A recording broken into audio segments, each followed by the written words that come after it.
The first Adeptus Custodes character has joined Tacticus, as Trajann, the Captain General, becomes the 92nd character overall to join the game. Today we'll see if they're still up to protecting the remains of the Emperor.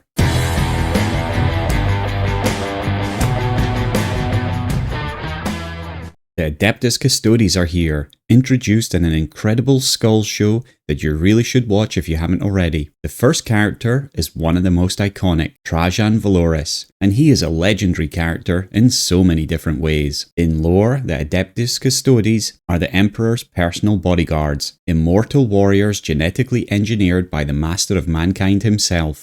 Far more than mere soldiers, each custodian is a one-man army created with unmatched precision and trained over centuries to be flawless in both body and mind. They are clad in automite armor and armed with weapons of exquisite lethality. They are the gleaming embodiment of the Emperor's will, and often referred to as the 10,000. Unlike the mass-produced Space Marines, the Custodes are few in number, but vastly superior in individual might. They have stood constant vigil over the Golden Throne for 10,000 years, ensuring that no threat, mortal or demonic, comes close to their divine charge. Their oath is not to the Imperium or to any High Lord, but to the Emperor alone. For most of the Imperium's history, the Custodes never left Terra, but with the galaxy descending into ruin during the Era Indomitus, even the Emperor's most prized sentinels have taken to the stars. Now, custodian shield companies strike across the galaxy, acting with surgical precision to eliminate threats before they reach the heart of mankind. They are more than warriors. They are judges, executioners, and symbols of imperial authority. When the Golden Giants arrive, it means the Emperor has taken personal notice and that no enemy will be spared. Trajann Valoris is the current Captain General of the Adeptus Custodes and one of the most powerful warriors in the Imperium. Cold-eyed giant and a master tactician, Valoris rose through the ranks with exceptional speed, holding the unprecedented achievement of winning 2 blood games, deadly infiltration trials that are used to test the defenses of the Imperial Palace. He has personally led missions to destroy space hulks, crush cults on Terra, and dismantle enemy invasions before they ever reached Imperial soil. When the galaxy fractured with the birth of the Great Rift, Valoris didn't hesitate. He assumed overall command of Terra's defenses during the Battle of Lion's Gate, personally leading thousands of custodians in a charge that turned the tide against the demonic hordes of Khorne. After the battle, he helped rewrite Imperial law, breaking the 10,000-year isolation of the Custodes and sending them into the stars once more. Valoris is both a battlefield commander and a political force. As a High Lord of Terra, he works alongside Roboute Guilliman, ensuring that the Emperor's will is carried out across a broken Imperium. He is a rare figure, a warrior of unmatched skill, a master strategist, and a guardian whose gaze never wavers, and in a time of galactic crisis, Trajann Valoris is not only the shield of Terra, but also its sword. As always in this series, we're going to take a look at 3 different things: how long it roughly takes to level him up to Diamond 3 when compared to other characters, his traits and general usefulness, how good he is in legendary events, and I won't be looking too much into his usefulness in guild raids or tournaments, as I leave that to our other wonderful content creators. So let's dive right in. Trajann is unlocked in the next legendary event called Gathering of Demigods. This begins on June the 1st, and so the start of the summer sees the start of us collecting the Custodes. The event is an extremely challenging event, really for endgame characters, and it sees you playing through many battles to collect Praetorian points, which are then converted into gifts of Terran artifice. Once you collect enough, you can use them to open Auramite chests, which have the gathering of demigod shards and other goodies within them. These shards can then be used to unlock and level up Trajann. And I will be doing a complete breakdown of this event, and so definitely look out for that because you're going to need all the help you can get with this one. And in the meantime, if you want to earn some free blackstone to help you on your way, you can use my Referral Code in-game today to get 100 free blackstone. Just note you can only use one Referral Code, so make sure you make the most of it. And let's start by looking at roughly how long it takes them to level from Stone 1 to Diamond 3. The reason I say roughly is because my sheets don't take into account all the extra ways you can get free energy, like in the tournament arena, nor getting items gifted from your guildmates or from the daily shop. It also doesn't take into account any hard to get items that haven't been added in lots of places yet, but even with all that in mind, it's always interesting to see how they compare to the other characters. So what about Trajann? Where does he fit in? It's a whole new faction, and so I'm really excited to find out where they are. It looks like they're going to be coming in around the Gene Stealer cult in terms of leveling. Trajann himself is in 74th position, taking 38 days to go from Stone 1 to Diamond 3, which is actually a lot less than I thought when I was looking at the components he needs. Of course, he is from a new faction, and so the number of nodes for some of his components will be limited. But overall, I think this is very reasonable for this legendary character. And we can see Trajann over there on the right hand side on the graph. It takes Trajann 3 days to go from Stone 1 to Bronze 1, another 2 days from Bronze 1 to Silver 1, 5 days to Gold 1, 13 days to Diamond 1, and then 15 days to Diamond 3, which of course adds back up to the total 38 days. So surprisingly easy to level up. Let's see if he's worth it. We'll start with his traits. Trajann is an Imperial character. He has a piercing 3 melee attack, which is an 80% pierce ratio, and he has no ranged attack. He has the Custodes special trait, Martial Kata, which sees him reduce normal attacks against him by 20%. It also allows him to deal double damage with all his attacks against summons, and that's already a really great trait for these Custodes to have. He has Crushing Strike, which allows him to deal 50% damage with normal melee attacks if he hasn't moved this turn, and he is Resilient, which means that instead of being killed when he reaches 0 health, he is first reduced to 1 health, and then he has to be hit again to be killed. This doesn't happen if he's overkilled, which means he's taken twice the damage needed to kill him, and all that sounds a little overcomplicated, but when you start playing with resilient characters, you'll quickly get the idea how this works.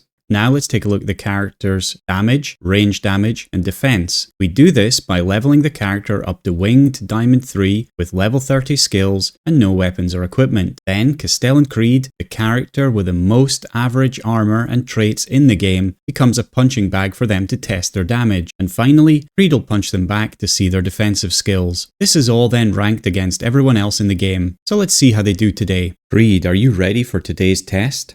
Oh yes. The Adeptus Custodes are finally here. Genetically engineered demigods? Or just really angry bananas with halberds? They are impressive though. Sure, the Custodes are impressive. I mean, if I spent 500 years learning to swing a stick while dressed like a fruit bowl, I'd be elite too. Well, let's see, shall we?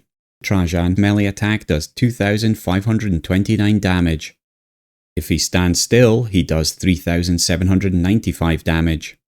And he takes 1,992 damage from Creed.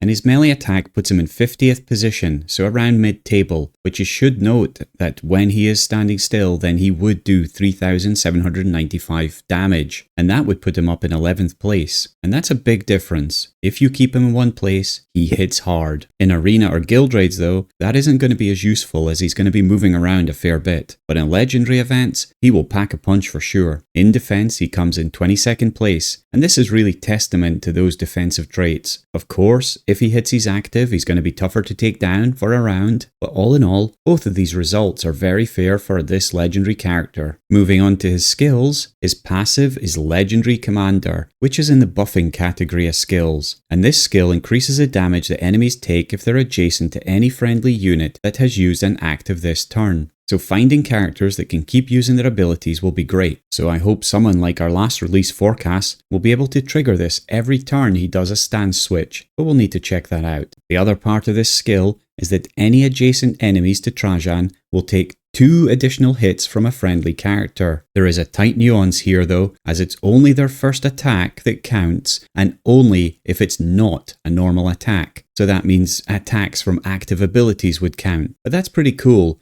because someone like Certus could do 3 hits with his Mortis round instead of 1, and that's definitely going to hurt. Should this be prioritized as a skill over others for new players? For the first time in a while, I would say yes. He will be helping your other characters to do a lot more damage. His active is Moment Shackle, and this is in the healing category of skills, I guess. Trajann heals himself for a chunk, and then for 1 round, he increases his block chance and block amount. He also deals extra bolter damage to each enemy unit that moves away from a hex adjacent to him. So something like what Angrax does. Should this be prioritized as a skill over other for new players? No, this is only if you want to level Trajann. So what do I think about their traits and skills? Well, he's another buffing character, and those are always important in Tacticus. He has a lot of traits and skills that reduce damage as well, and that's going to make him a super interesting character for legendary events, not least of all because he has 3-hit piercing attack, and he's going to hit like a truck against so many different characters, especially if he stands still to do that. So yeah, actually I'm really excited about this character. I feel that he's another truly legendary character joining the ranks of the game. In terms of modes that he fits into, he doesn't have the widest range of traits, but that piercing hit will always let him join a few battles in legendary events. He can heal himself a bit when he's in trouble, and he's resilient, which means that in a Isabel Battle Ball, he's going to be incredible. Almost a must-have. So yeah, if he scores well, I'll definitely be looking to level him up for that. For guild raids, I feel that on hit battles, he is a little bit more flexible than Calgar, and so for those of you that use Calgar currently, like I do, then there could be a swap there. I think we still need to play with Dante, Calgar and him to see which are the best characters for each boss, but he definitely fits in as a potential. For tournaments or faction arena, I think we'll need to wait and see what the rest of his Custodes looks like. I'll be doing videos on them real soon, so keep an eye out for that. And for the rest, he's just a gorgeous legendary buffing character. So yeah, for sure, why wouldn't you pick him up? And who does he work well with? Well, for his passive, anyone that has a big normal attack, so characters like Certus, Varro, Sibyl Divine, Thaddeus Noble, Maladus, and many others would really fit the picture here. But of course, without seeing the rest of the Custodes, it's difficult to know the synergy he's going to have. But if recent releases are anything to go by,